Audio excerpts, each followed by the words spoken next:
Well, good morning, and I am out on my morning walk, and this is my favorite time of day. This video today is in the series of videos that suck because we need to get the sucky videos out of the way according to all the YouTube experts. Well, that's how I analyze it.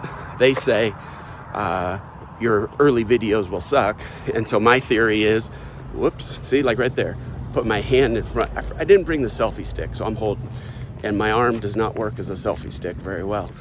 So where was I going with this? Oh yeah, they say your early videos suck, so let's get them out of the way now. But I do have information to share, and videos that don't suck will be coming soon, so be sure to subscribe to the channel, so when they start not sucking, you'll already be here. Lots of great topics to talk about, transitions in life being my focus, because that's what I've been doing, using my personal examples that hopefully resonate with you.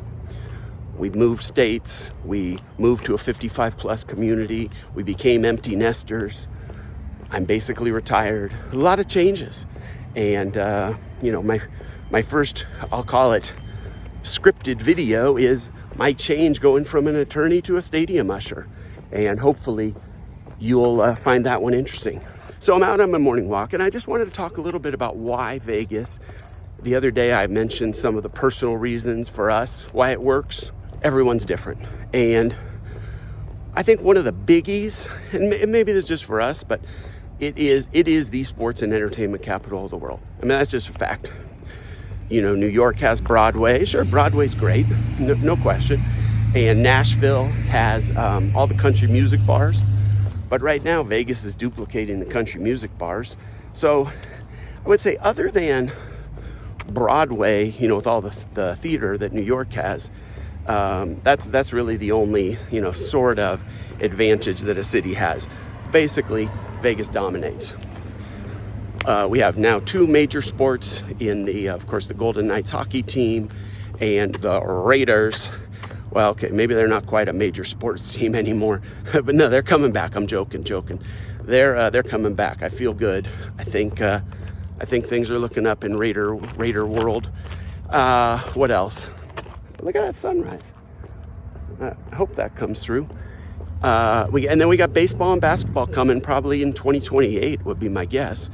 I think the A's start here in it'll be late March 2028, and then my guess is the NBA, whatever the team name is going to be, will be that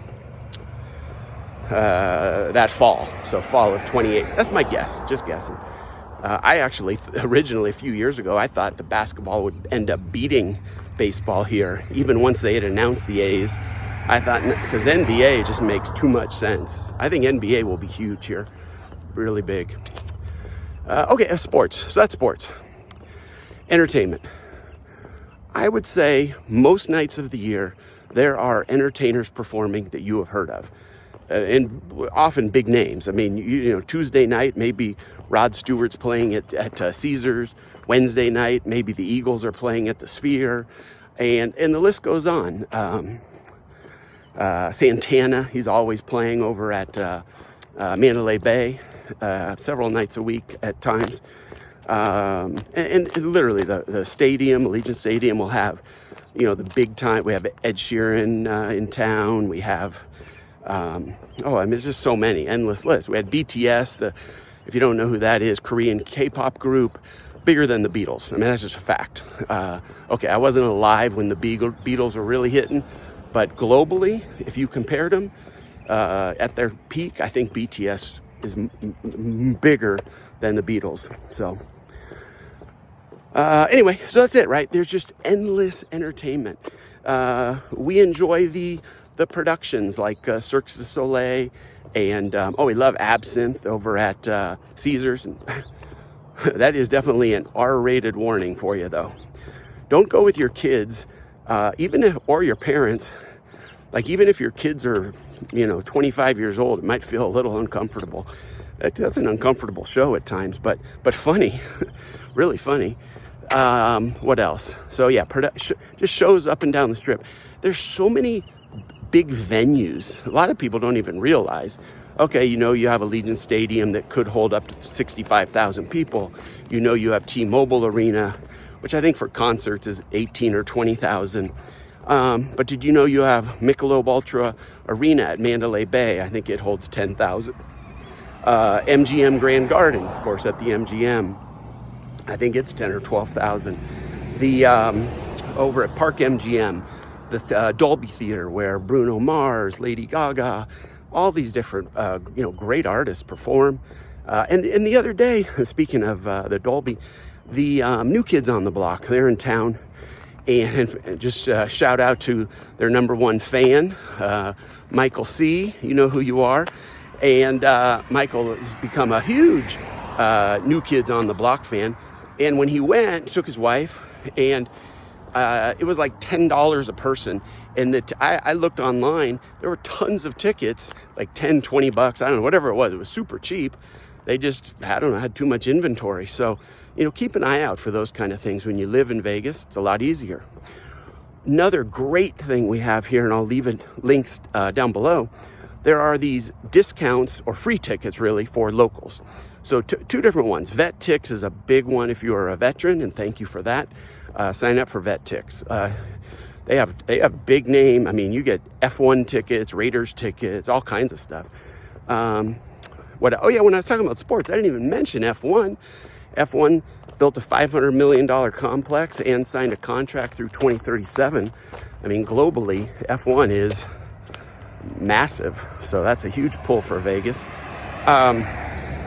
Where was I? Oh, yeah. 3 things for locals. I'm spacing on the names as I'm walking, but I'll put the links below, a couple of them. And you pay like 50 or $100 a year, and then you can go to tons of shows for free. I remember the first year we were here, we did it for a couple years, and we did lots of small comedians and things like that. Every night of the week there's shows you can go to for free. But one day it was UCLA versus Gonzaga in basketball. It was like a preseason type game. The year before had been, I think Gonzaga beat UCLA in the Final Four.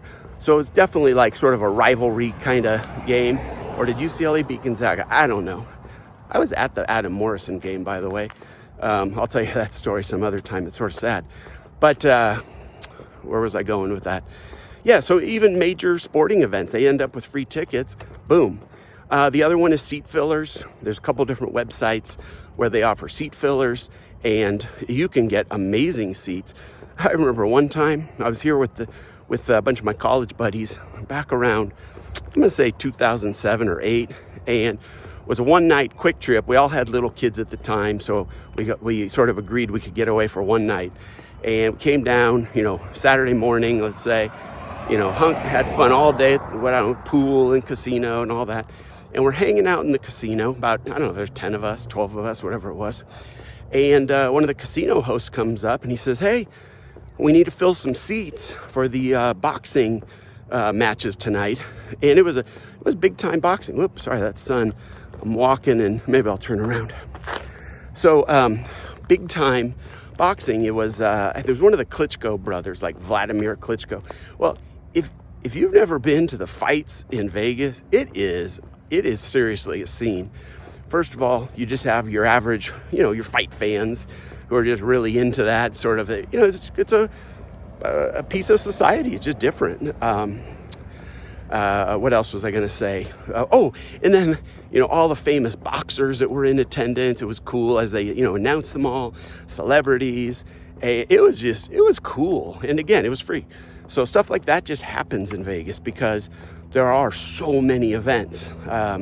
I know quite often they have free tickets on seat filler sites for the iHeartRadio Festival. It's usually around September 20th or so, 2 nights, Friday, Saturday, and it'll just be a who's who of artists each night. It'll be maybe 10 or 12 artists performing short, just a few numbers, and all genres. It'd be country, rap, pop, everything, old rock, new rock. I mean, it's a variety.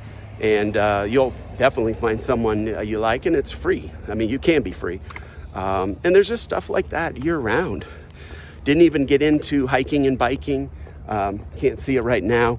Red Rock Mountains over there in the distance. I mean, epic beauty. If you look at TripAdvisor, number one activity to do in Vegas is go to Red Rock Canyon Park, National Park, what do they call that? Well, it's a federal something or other, but it's not like a national park or whatever the designation is. I don't know, but it's epic. So check that out when you're in Vegas. There's just a lot more to do than people realize. And again, that outdoor piece is huge for a lot of people, because most of the year you can go hiking and biking all day. Really, July and August are your main problems. Rest of the year, you're going to be pretty good here. At least that's what we have found. Good for me. Maybe too hot for you. I don't know. So anyway, with that, I better stop rambling and again, get this sucky video out of the way. Love to hear what you love about Vegas, or what you think Vegas might be like if you lived here. And if you love Vegas, great. If you hate Vegas, hey, no worries. You might end up having to come to Vegas at some point for your work convention or something. Your boss mandates it, so we'll see you then. And with that, let's get on to the next video that's coming up, and have a good day. Peace out.